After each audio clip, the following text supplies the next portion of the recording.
Sur YouTube, achat domicile 94-89 me dit l'Algérie ne pourrait-elle pas vendre du gaz et du pétrole au Maroc? Un tarif compétitif, ça pourrait ramener la paix entre les deux pays, les deux peuples. D'abord, il faut savoir qu'il y a une paix entre les deux peuples. Les deux peuples ne sont pas en guerre à achat domicile. Il n'y a pas eu de guerre, il n'y a pas de guerre. Le problème politique entre l'Algérie et le Maroc, c'est pas un problème de peuple, c'est un problème de dirigeants, de régime. Mais les peuples ne sont pas du tout ennemis, ne sont pas en guerre.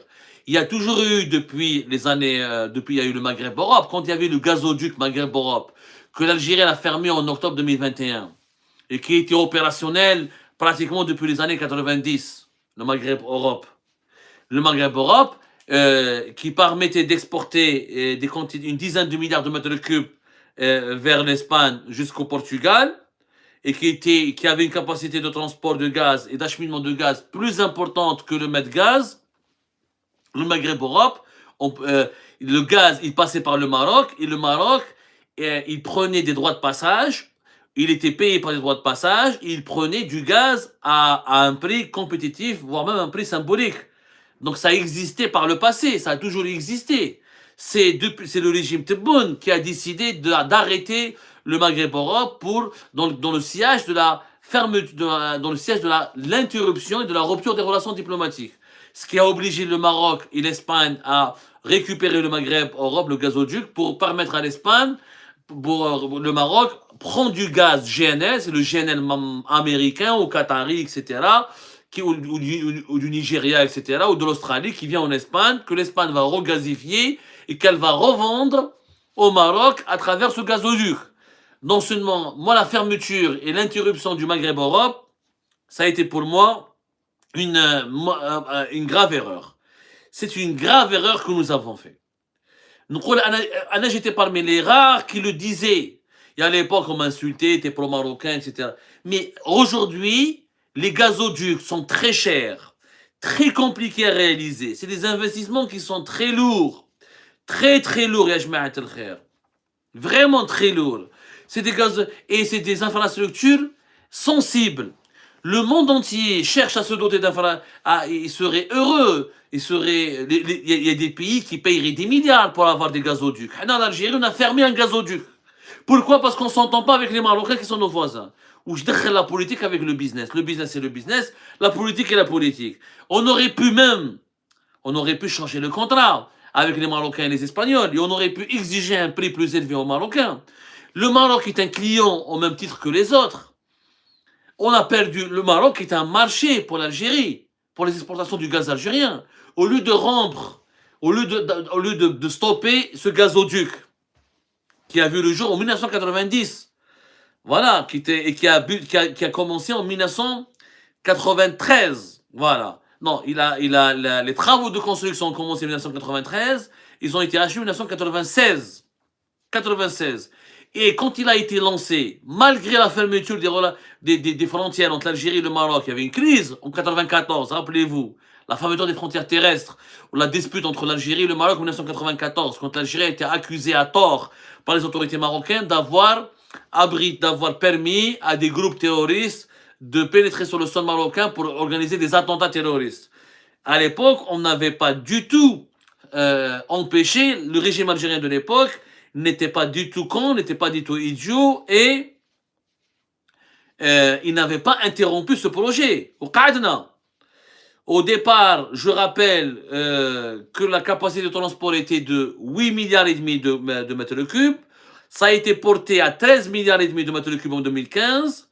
C'est un gazoduc très important, 520 km sur le sol algérien, 540 km sur le sol marocain, un tronçon maritime de 45 km et un tronçon vers l'Espagne de 270 km. C'est un gazoduc stratégique pour l'Algérie. On fournissait du gaz avec le Maghreb-Europe jusqu'au Portugal et jusqu'à l'Espagne. Et quand la crise énergétique de 2022 avait éclaté, le gazoduc, on l'a fermé, le régime Tebboune, c'est pas le régime Tebboune l'a fermé. Le régime Tebboune l'a fermé en octobre 2021, alors que pratiquement quelques mois plus tard, vers février 2022, il y avait la guerre en Ukraine qui a été lancée, et la crise énergétique a commencé, ça a été avait démarré sur les chapeaux de roue rapidement, juste au printemps 2022. Alors que nous, 6 mois avant, on a fermé un gazoduc. Mais il faut être fou pour faire ça. On aurait pu profiter du Maghreb Europe pour exporter plus de gaz et pour, en plus, faire payer les Marocains davantage notre gaz et on aurait pu se faire de l'argent. Ça a été une erreur. Donc, par le passé, le gaz algérien, il passait par le territoire marocain, il était vendu à des prix négociés, à des prix amicaux par le Maroc parce qu'il y avait les droits de passage, le gazoduc, et ça se passait très bien. L'Algérie, elle a même vendu des cargaisons de GNL au Maroc. Des navires de Sonatrach, ils passaient par Tangimed pour vendre leur GNL, ça s'est déjà passé. Mais la rupture des relations diplomatiques a causé énormément de pertes économiques pour les deux pays. L'Algérie, elle a perdu un marché, elle a arrêté bêtement un gazoduc dont elle a cruellement besoin. Demain, on veut ramener le gaz depuis le Nigeria avec le transsaharien. Une fois que le transsaharien aurait été réalisé, il aurait été achevé, on aurait pu continuer à utiliser. On aurait pu utiliser le gazoduc Maghreb-Europe pour le connecter aussi au transsaharien et on aurait été une infrastructure, on aurait eu un écosystème extrêmement privilégié pour les pays européens et on aurait été un fournisseur encore plus fiable, ce qui aurait pu nous permettre d'engranger de nouvelles recettes et de gagner de nouveaux clients en Europe. Ça a été catastrophique. Franchement, ça a été catastrophique. Le choix de politiser l'économie, les échanges économiques entre l'Algérie et le Maroc, et le choix d'interrompre et de stopper le gazoduc Maghreb-Europe a été une très mauvaise décision pour le régime algérien. Et ça, on va le regretter un jour, et on va le pleurer un jour.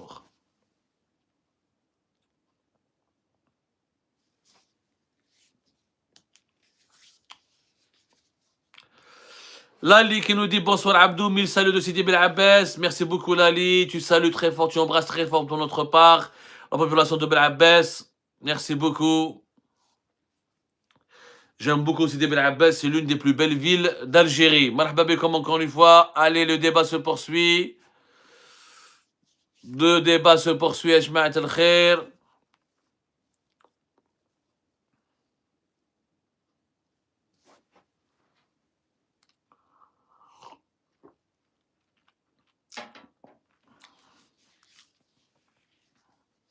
Alors, sur TikTok, on me dit, est-ce vrai, Uzer26, est-ce vrai que l'Algérie est devenue le pays le plus prospère d'Afrique? Non, soyons sérieux. L'Algérie a toujours été parmi les pays les plus prospères d'Afrique. Et malheureusement, au regard de la pauvreté qui règne sur le continent africain, c'est pas compliqué d'être très prospère en Afrique.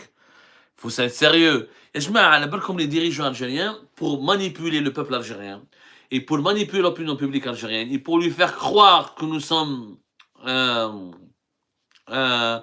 pays qui avance énormément, on se compare toujours à des pays africains les plus pauvres.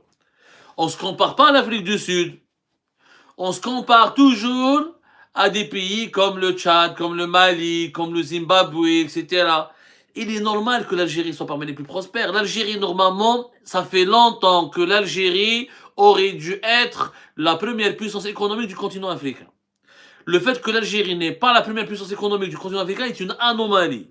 Un pays aussi riche avec son sous-sol, avec une démographie maîtrisée, avec une population jeune, avec une situation géographique prestigieuse, à côté de l'Europe, à 2 heures de l'Europe où il y a des pays parmi les pays les plus riches de la planète. C'est anormal que l'Algérie ne soit pas une puissance économique. Ce qui est normal, c'est que l'Algérie soit un pays prospère par rapport aux autres pays africains. Mais ce qui est anormal, c'est qu'on ne soit pas le numéro 1, alors qu'on a tous les atouts pour être le numéro 1. Alors on est prospère, on a un indice de développement humain important, mais attention, dans pas mal de secteurs, comme par exemple l'industrie, par exemple dans certains secteurs des services, la qualité de l'enseignement, la qualité par exemple de la bonne gouvernance, l'utilisation des nouvelles technologies, la qualité des services bancaires, la qualité au niveau de la recherche scientifique. Il y a des pays africains qui font beaucoup mieux que nous. Au niveau de la croissance économique, il y a des pays qui ont des croissances plus dynamiques que nous, comme la Côte d'Ivoire, comme le Ghana, comme le Sénégal, etc. Comme l'Éthiopie. Il y a des pays qui ont une politique industrielle beaucoup plus efficace que nous, comme l'Éthiopie par exemple, comme l'Égypte. Et attention, la prospérité de l'Algérie sur le continent africain, elle n'est pas éternelle. Demain, la Libye, en parlant de gaz et de pétrole, demain, la Libye, elle est stabilisée, elle devient sécurisée, ces réserves de pétrole sont plus importantes que nous, la production du pétrole libyen, elle peut être le double que nous. Elle peut être le double que nous, de 1, de 2. Elle peut être, la Libye, elle a des réserves de gaz vierges, moins de réserves de gaz que nous, mais elle a des réserves de gaz plus vierges. Si le gaz libyen et le pétrole libyen étaient exploités à la hauteur de leur potentiel, l'Algérie va être dépassée. On aura des concurrences très. D'ailleurs, regardez les derniers appels d'offres lancés pour les investissements en Libye, dans le secteur du pétrole et du gaz, ont drainé, ont attiré beaucoup plus les compagnies pétrolières et gazières internationales que l'Algérie. Donc, le malheur de la Libye file pour le moment le bonheur de l'Algérie. Mais demain, quand la Libye sera stable, vous allez voir la concurrence. Demain, quand les Italiens pourront prendre ou exploiter, produire le gaz libyen comme ils veulent, on va voir s'ils vont continuer à s'intéresser à nous. On va voir. Alors, Knétri, tant que tu avoues que le Maroc est numéro 1, le Maroc n'est pas numéro 1 en Afrique, ni le Maroc ni l'Algérie. C'est des pays qui sont pas du tout. Il y a des pays beaucoup plus dynamiques que nous dans beaucoup de secteurs. Il y a des pays qui sont beaucoup plus structurés que nous. Le Botswana, la Namibie, l'Éthiopie. L'Éthiopie est le véritable tigre économique en Afrique. L'Égypte avec un grand potentiel, un énorme marché. On n'est pas vraiment du tout les meilleurs pays en Afrique. Il faut arrêter que les Algériens et les Marocains doivent absolument se calmer un peu et arrêter de croire que l'Afrique, de regarder l'Afrique avec beaucoup de mépris. L'Afrique est en train d'évoluer énormément par rapport à nous.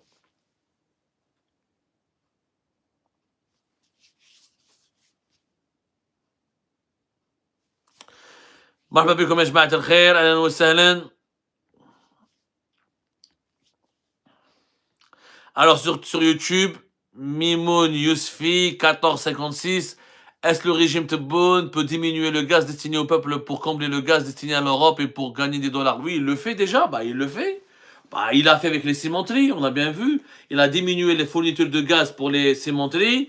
Ensuite, pour ensuite et produire le maximum de gaz et le vendre aux Européens. Et demain, on vous sortira un scoop. Il y a un secteur industriel important qui a été contraint de réduire sa consommation du gaz de plus de 50%. Après, il ne va pas toucher au gaz de ville. Il ne va pas toucher au gaz qui est utilisé pour produire de l'électricité. Sinon, il y aura des coupures, etc. Il y aura un blackout total. Non, Tebboune ne peut pas le faire ça. Alors, que faut-il pour arranger les relations avec le Maroc? AH sur TikTok.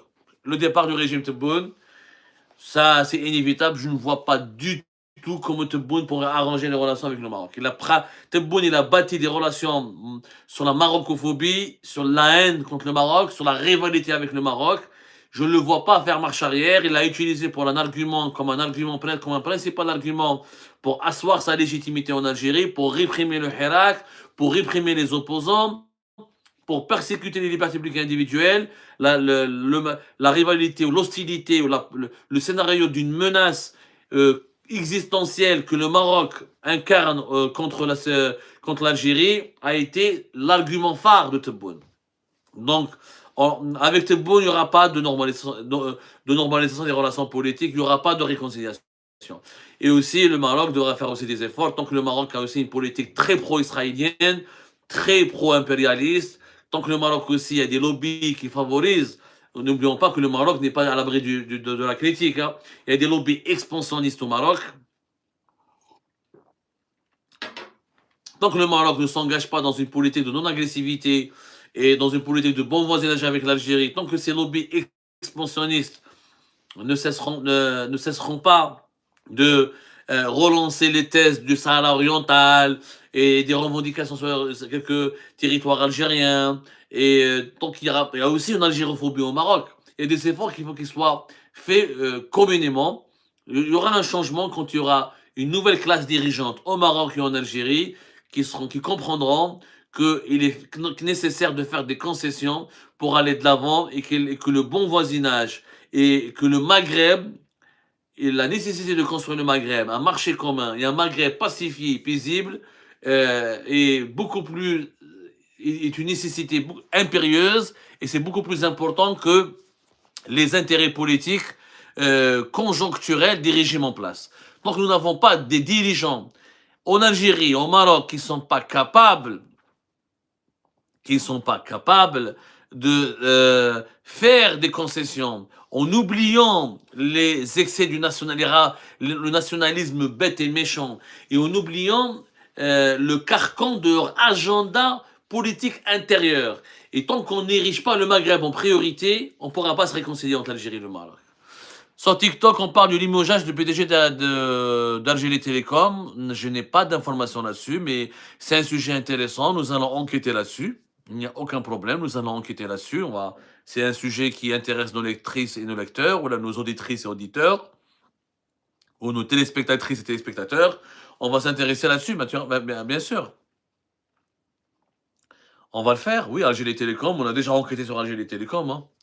C'est pas la première. Algérie Télécom n'est pas un sujet nouveau pour nous. On en a déjà parlé, on en reparlera encore. Alors, a-t-on vraiment besoin de l'un et de l'autre? Alors ça, Merci beaucoup pour la question. Elle est très intéressante parce qu'en Algérie, il y a certains fanatiques, au Maroc, certains fanatiques, des illuminés qui font croire, au moins ils ne sont pas convaincus, mais ils essaient de se convaincre. Et ils essaient de convaincre les autres que on peut vivre, que l'Algérie peut vivre sans le Maroc, que le Maroc peut vivre sans l'Algérie. D'abord, historiquement, c'est faux. La décolonisation du Maghreb n'aurait jamais été possible si l'Algérie et le Maroc ne se sont pas entraidés ensemble pour lutter contre la colonisation française. L'histoire, bien avant la colonisation, depuis l'Antiquité, l'histoire du Maghreb, de l'Antiquité jusqu'à l'époque moderne, jusqu'à l'époque des indépendances, il y a des milliers d'épisodes où les luttes communes, où les combats communs, où les destins communs du Maroc et de l'Algérie ont été tracés ensemble parce que il y a eu les peuples de la région ont été unis dans les mêmes quêtes, dans les mêmes luttes. Maintenant, moi, je vous retourne la question. Mis à part Israël, qui est un cas particulier, qui a bénéficié du parapluie américain, qui a l'appui de tout l'Occident, et qui est, en réalité, Israël, on peut le considérer comme l'un des États des États-Unis d'Amérique. C'est une émanation des États-Unis d'Amérique. Et c'est un pays occidental dans le Moyen-Orient. Mis à part Israël, quel est le pays qui s'est développé, qui a assuré son progrès, et qui a assuré sa protection, et qui a renforcé sa sécurité nationale dans un voisinage hostile, ou dans un voisinage avec des voisins avec lesquels il n'a que des problèmes et que des conflits. Donnez-moi un pays. Donnez-moi un pays qui peut se développer et qui peut assurer sa sécurité et qui a pu se développer, qui a pu devenir une puissance en ayant des problèmes avec son voisin. La Corée du Sud elle-même, elle a pratiqué une politique de rapprochement et de négociation avec la Corée du Nord pour pouvoir assurer sa sécurité et son développement. Il n'y a pas au monde un pays qui a assuré son développement et sa sécurité en ayant des relations de mauvais voisinage. C'est pas possible. Sans le développement d'Algérie fera le développement du Maroc. Le développement du Maroc fera le développement d'Algérie. La sécurité de l'Algérie est un gage de sécurité pour le Maroc. La sécurité du Maroc est un gage de sécurité pour l'Algérie. Donc, celui qui vous dira ou celle qui vous dira qu'on n'a pas besoin l'un de l'autre est un menteur. Madra, on parle Abdou, l'achat de Uno par Yassir. Il y a quelque chose derrière. C'est un très bon sujet, nous allons le creuser effectivement. Uno, c'est la filiale de Civital, elle a fait faillite, c'est tout.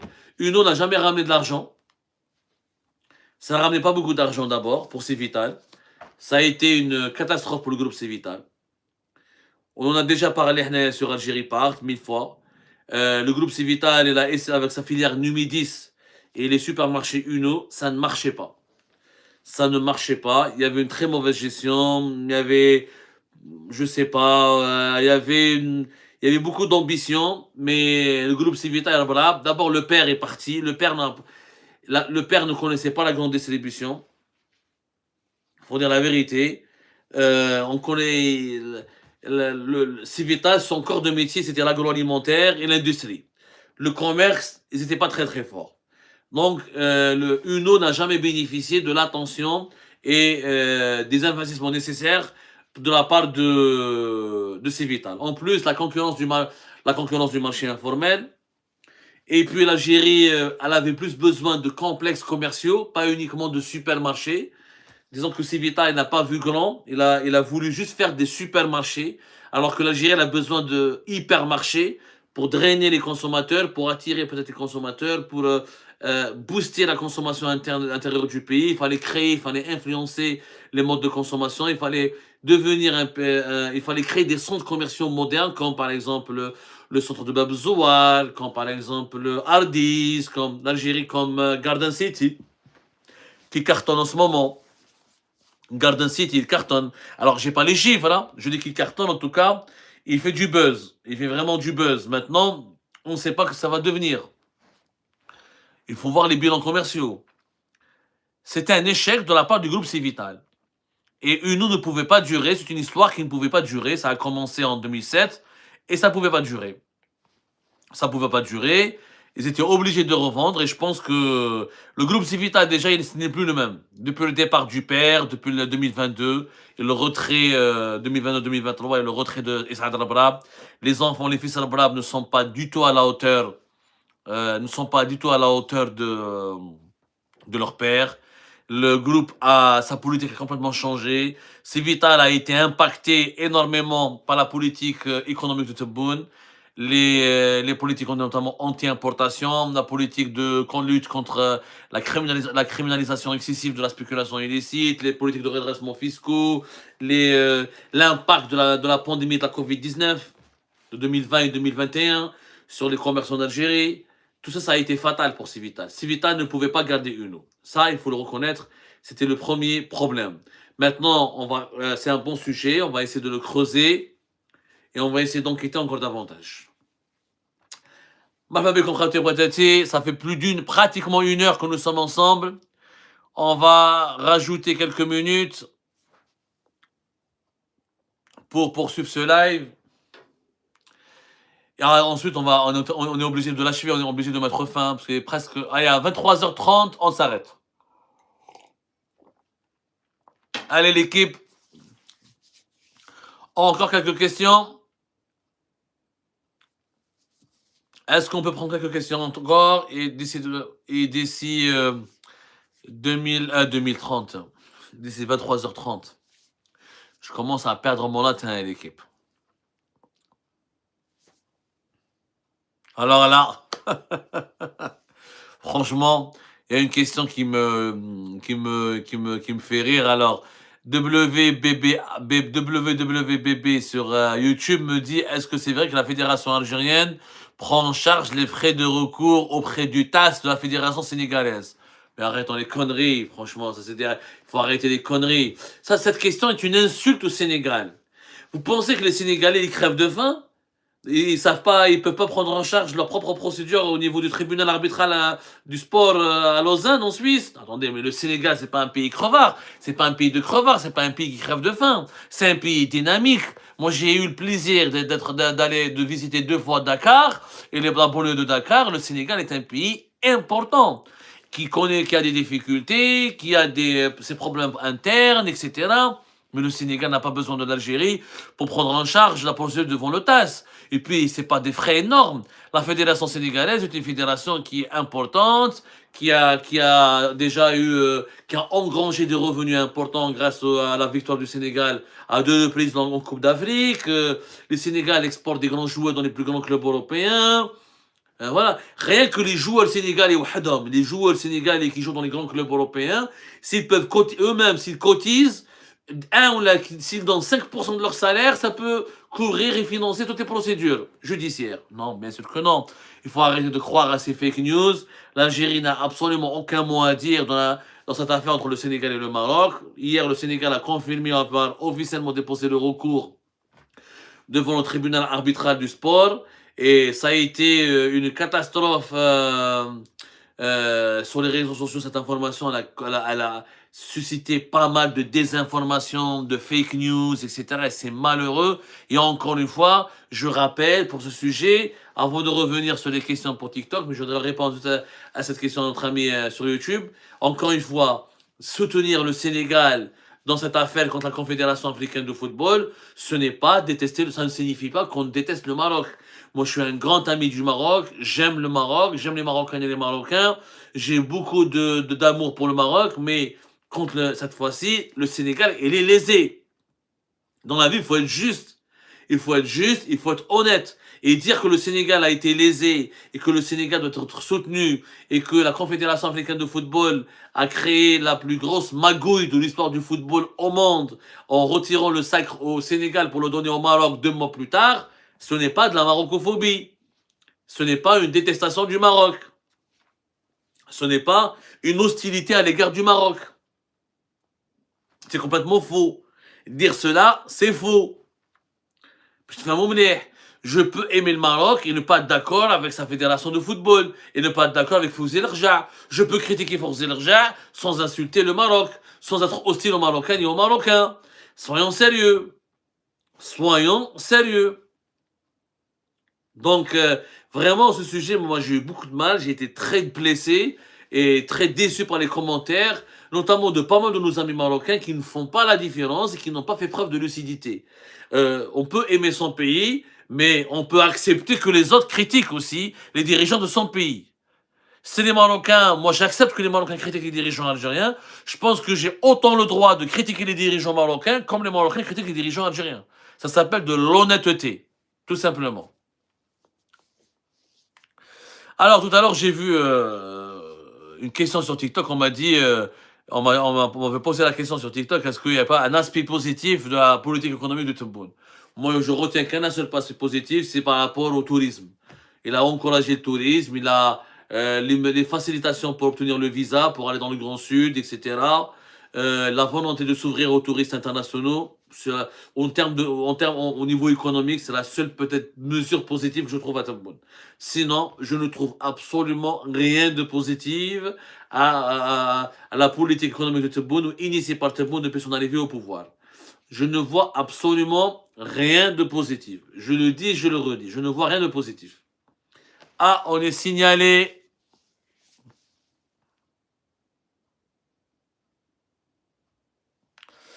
S'il vous plaît, good live, disez good live sur le live, good live chez TikTok, mettez good live sur YouTube, on est signalé, on veut interrompre notre live. S'il vous plaît.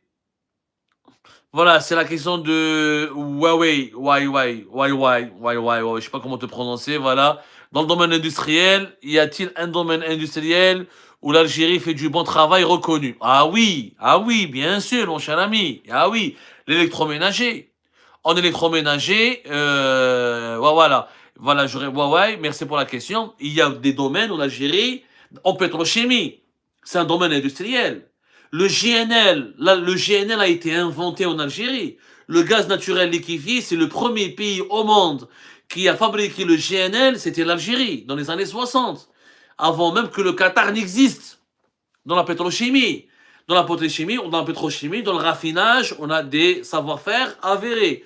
Dans le domaine, dans l'industrie mécanique, je l'ai rappelé la dernière fois quand j'ai parlé des bus, l'Algérie était parmi les premiers pays de la rive sud de la planète à produire des bus de grande qualité depuis les années 70. On savait produire des bus. On savait fabriquer des camions. On exportait nos bus et nos camions vers les pays africains, vers les pays de l'Amérique latine, vers les pays asiatiques, vers les pays arabes. Il y a un camion algérien qui a remporté une course, la fameuse course du Paris-Dakar. L'industrie mécanique, on avait un véritable savoir. Durant les années 2000, à l'époque de Bouteflika, on a accumulé du savoir dans l'industrie électroménager. Dans l'électroménager, les groupes Condor, Géant, etc., sans leur faire de la publicité, qui ont commencé par l'assemblage, mais après, moi, j'ai fait des reportages. J'ai été à Sétif, j'ai été à Alborg. La machine à laver, il y avait un taux d'intégration de 60 à 70%. Il y a des frigos en Algérie où le taux d'intégration était à 80%. C'est-à-dire que 80% des composants du frigo étaient fabriqués en Algérie. Dans l'électroménager, il y a des téléviseurs avec un beau taux d'intégration, les démodulateurs, etc. Dans l'électroménager, durant les années 2000, on a acquis du savoir-faire. Dans l'agroalimentaire, je suis désolé, on a un savoir-faire. Bimo est une biscuiterie excellente. les produits agroalimentaires, moi j'ai été en Afrique souvent, dans les pays africains, et les produits, les confiseries algériennes, les boissons algériennes, les produits agroalimentaires algériens, on avait du savoir-faire et c'était très bien. Et ça, ils sont vraiment appréciés. Le textile, à l'époque des années 80, des années 70, des années 80, on avait un secteur du textile qui était important, qui était fort. Malheureusement, la décennie noire a ruiné l'industrie algérienne. C'est la décennie noire qui a ruiné la alors, alors, justement, merci pour la question, oui, je réponds. Pourquoi ce savoir-faire n'est pas exploité? D'abord, il y a eu l'interruption de la décennie noire. La décennie noire, elle a ruiné l'Algérie. On s'était endetté, les usines, les zones industrielles ont été attaquées, Ruiba, Sidi Moussa, etc., Boumerdez à Alger, c'est devenu très dangereux. Beaucoup de compétences algériennes ont été tuées durant la décennie noire. On n'a jamais eu de chiffres, on parle de 200 000 morts. Mais il y a eu des milliers de morts parmi les cadres, parmi les ingénieurs. Il y a eu aussi des milliers de personnes qui sont parties. On estime que durant la décennie noire, jusqu'à même la moitié de la décennie des années 2000, plus d'1 million de personnes ont quitté l'Algérie, ont fui l'Algérie. Dans beaucoup de compétences, dans beaucoup d'ingénieurs, dans beaucoup de spécialistes d'industriels. Les entreprises, la décennie noire a bousillé l'Algérie. Quand on a repris, malheureusement, l'Algérie avait des contraintes. Elle avait deux retards. Premier retard, d'abord dans les infrastructures. Dans toute la décennie noire, on n'a pas vécu. On faisait la guerre, on a lutté pour notre vie. Donc 10 ans, le pays était bloqué. Les routes étaient vieilles, le chemin de fer était usé. Bouteflika n'avait pas le choix. Il fallait construire, il fallait lancer les infrastructures. Et on a construit des infrastructures, on a fait l'autoroute Est-Ouest, il fallait construire des logements, il fallait construire des nouvelles villes, il fallait urbaniser, il fallait régler le problème de l'eau potable. On était arriéré en infrastructures. Les infrastructures, le pays était à l'arrêt pendant une décennie. Ensuite, il y a beaucoup d'infrastructures qui étaient détruites par la guerre, les effets de la guerre civile, il fallait tout reconstruire. Deuxièmement, on était endettés. On était endettés durant la décennie noire. On avait pratiquement plus de 30 millions. À la fin de la décennie noire, la dette extérieure de l'Algérie, elle a dépassé les 30 milliards de dollars. Donc il fallait rembourser pour retrouver la souveraineté de l'Algérie, pour gérer les pressions des bailleurs de fonds qui étaient les membres du Club de Paris, les clubs des pays riches qui ont prêté à l'Algérie. Donc, dans cette course pour financer les infrastructures, les logements, l'autoroute Est-Ouest, le métro d'Alger, les tramways, les stations de dessalement de l'eau de mer, les nouveaux ronds-points, les nouvelles villes, les centrales électriques, et pour financer le remboursement de notre dette, on a négligé l'industrie. On s'est appuyé sur la rente pétrolière. Le gaz et le pétrole nous ramenaient beaucoup d'argent. Le pays s'était enrichi. On exportait, comme je disais, pratiquement entre 70 à 80 milliards de dollars par an. On a fait des réserves de change et on s'est enrichi. Et on a négligé l'industrie. Avec l'erreur que nous avons commise. Mais il y a un savoir-faire algérien. Bien sûr, il y a un savoir-faire algérien. Alors, à l'époque de Bouteflika, quand même, dans le domaine de l'industrie pharmaceutique, il y a pas mal d'entreprises privées dans l'industrie pharmaceutique. L'électroménager, l'industrie pharmaceutique, à l'époque de Bouteflika, ça s'est bien développé. Il y a un savoir-faire algérien qui est avéré. Qui est avéré. Mais malheureusement, voilà. La politique de Tebboune, elle nous a causé beaucoup de tort et beaucoup de mal. Et on n'a pas pu continuer à exploiter, à développer les secteurs qui se sont industrialisés à l'époque de Bouteflika.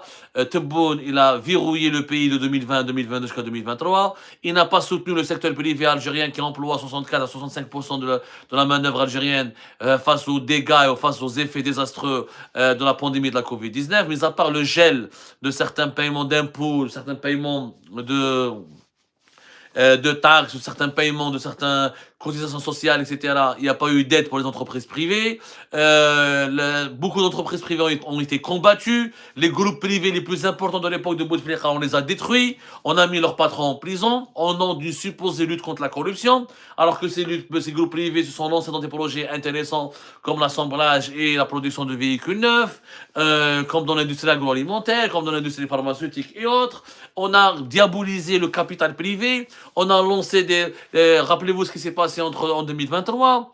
le comité de redressement fiscaux, etc., et la surveillance des opérations de commerce extérieur.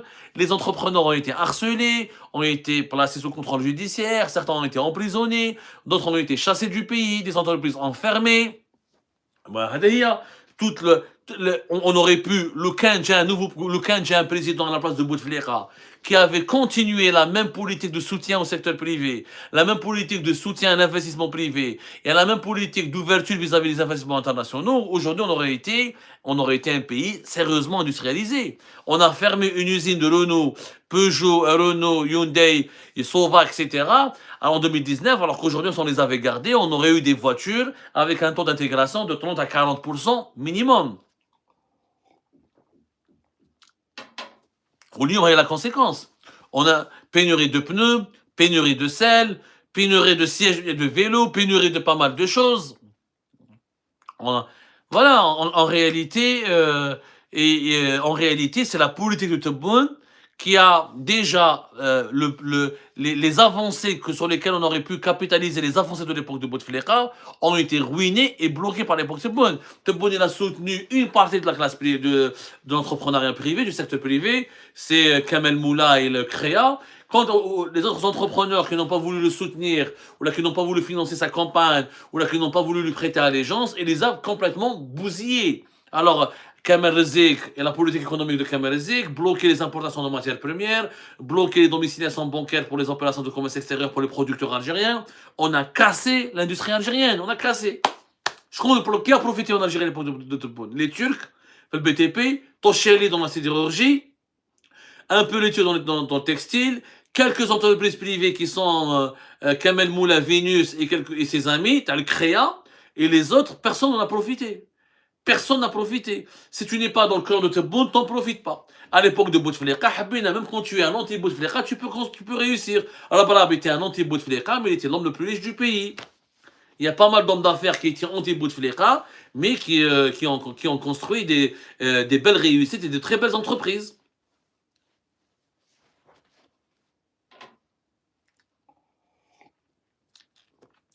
« 23h33 l'équipe. Je crois que je dois vous remercier.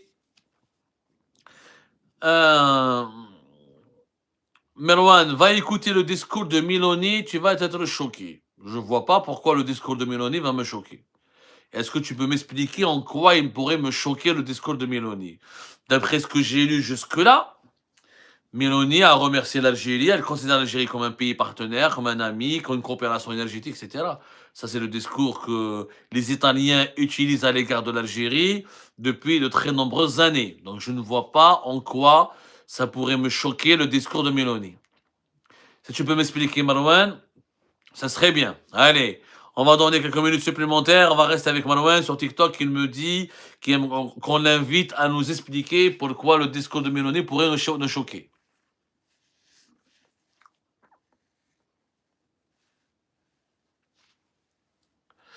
J'attends Marouane qu'il peut nous expliquer, etc.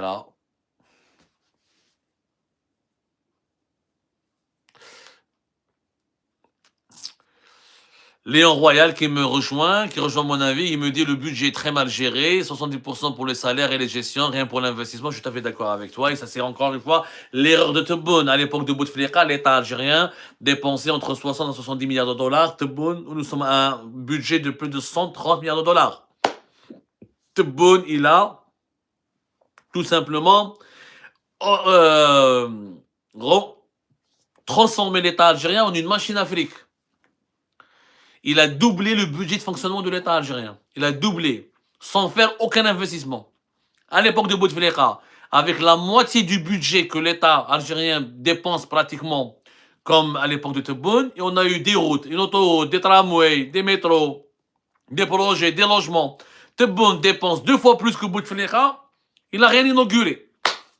Un train, bien Béchar ou Tindouf. C'est ce qu'il a fait. Pour le moment, Tebboune, il a fait un train ou quelques stations de dessalement de l'eau de mer qui ont été lancées et qui ne sont pas opérationnelles à 100%. Et qui ne sont pas opérationnelles à 100%, je le rappelle, et qui sont en réalité des projets qui ont été budgétisés et mis à l'étude et programmés depuis l'époque de Bouteflika.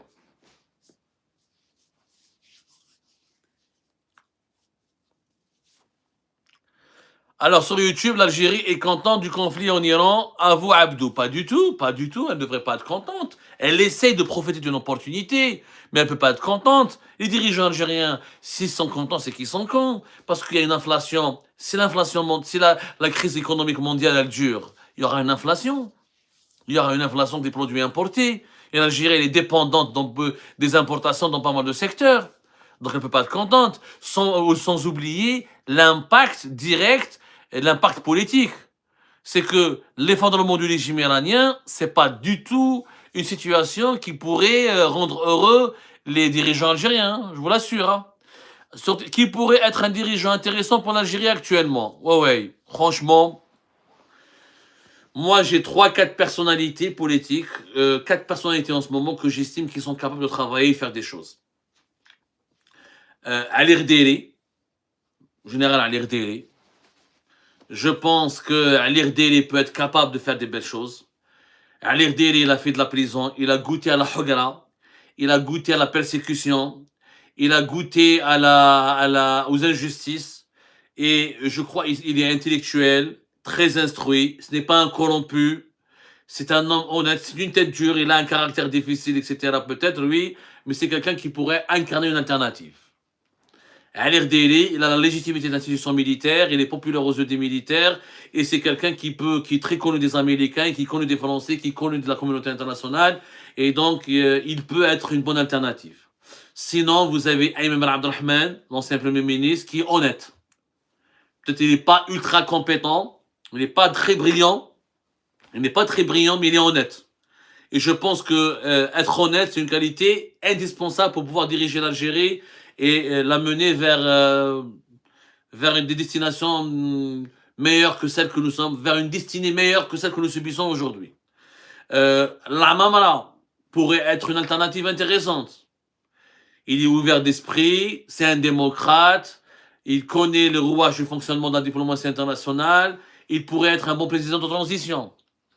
Ce sont les 3 que j'ai identifiés pour le moment. Après, dans le clan Tebboune, c'est quoi? Nous avons Saïd Saïoud, Belaribi, c'est les 2 pôles qui émergent. Ils ont l'expérience de l'État maintenant, ils ont géré des départements, ils ont géré des ministères importants. Est-ce qu'ils ont de l'avenir? Est-ce qu'ils peuvent incarner une alternative? Je n'en suis pas sûr. Je n'en suis pas sûr. Le TAS, Azhor M. Le TAS, tu veux dire, mais chez le SAS, tu penses que ça va donner quoi le SAS? Non, c'est pas le SAS, c'est le TAS, le tribunal arbitral du sport à Lausanne. Ce que va donner, ça va donner de la logique. Il va rendre justice au Sénégal. Il va justement rendre justice au Sénégal. Voilà ce qu'il va donner. C'est-à-dire que le Sénégal, la Confédération africaine de football sera désavouée et la décision sera supprimée, annulée, et le trophée sera conservé par le Sénégal. Ce sera juste. Mais ce sera juste. On ne peut pas, on ne peut pas annuler un trophée qui a été gagné sportivement par une équipe devant le monde entier. Il a été remis au Sénégal. Il y a eu le pénalty du Maroc, il a été raté. Le Sénégal, il a inscrit un but. Il y a eu des supporters qui ont commis des erreurs, il faut les condamner. Il y a un entraîneur sénégalais qui s'est mal comporté, il faut le dénoncer, on peut le condamner. Pas plus, pas moins. Ni plus ni moins.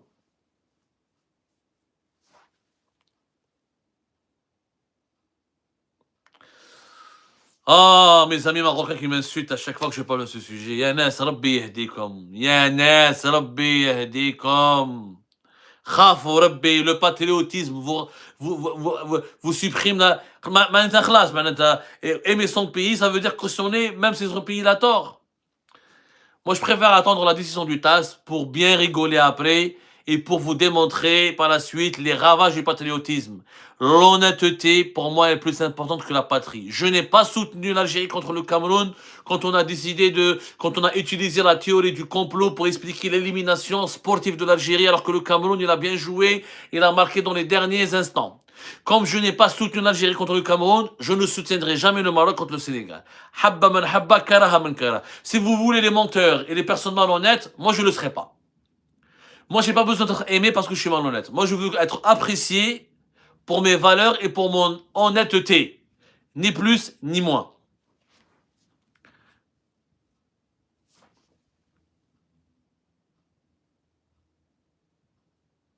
Allez, à 45, on s'arrête, Jma'at al-Khair.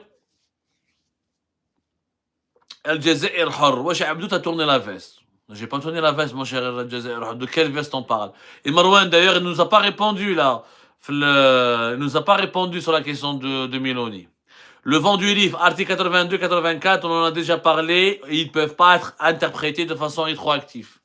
Et ils ne peuvent pas être interprétés de façon rétroactive. Et l'arbitre, qui était le maître du jeu, a tout simplement... l'arbitre qui a sifflé la fin du match a tout simplement n'a jamais déclaré forfait l'équipe du Sénégal. Et on ne peut pas venir 2 mois plus tard pour parler de l'application d'articles sur un match ou sur un événement qui s'est déjà passé. Donc, s'il vous plaît, ce n'est pas un malheur. C'est pas grave que le Maroc perde. Moi, je comprends pas, mais l'Algérie n'est pas partie à la Coupe du Monde du Qatar. Ça a été un drame, c'est pas grave. Le Maroc a perdu c'est pas grave. C'est la vie, c'est que du sport. C'est pas la Coupe d'Afrique ou la Coupe du Monde qui va assurer le progrès scientifique, qui va assurer le progrès économique, qui va assurer la fin des inégalités, qui va ramener la prospérité à nos 2 pays. Il faut arrêter. Il faut arrêter avec cela. Cette fierté mal placée des Maghrébins. Les Maghrébins sont fiers uniquement dans le sport. Quand on voit nos pays, comment ils sont déglingués, on ne produit pas ce qui est nécessaire, on n'arrive pas à avoir une autosuffisance, ni pour la nourriture, ni pour les vêtements et les habits, ni pour l'industrie. Arrêtons, soyons sérieux, soyons sérieux.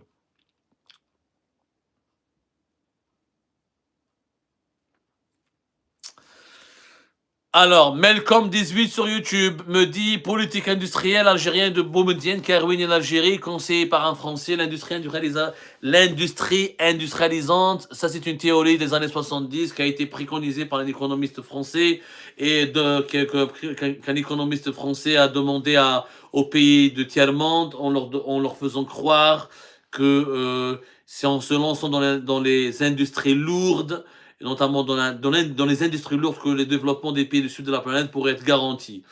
Boumediene, on peut lui reprocher beaucoup de choses, mais je ne pense pas qu'il avait l'intention de ruiner l'Algérie. De un. La politique économique de Boumediene, elle a récolté des points positifs à un certain moment, puisque l'industrie algérienne, avec le Hadjar, par exemple, l'Algérie avait enregistré de très très bons points sur un certain nombre de secteurs. La politique de Boumediene, elle a échoué, mais son échec était constaté après sa mort. Ça partait du choc pétrolier de 1986.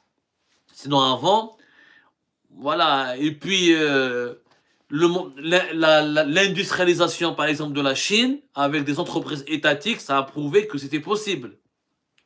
Le problème de l'Algérie, c'est qu'il n'y a pas eu de bon management, de bonne gestion, et que nous avons appliqué le socialisme dans ses aspects les plus idiots et les plus bêtes.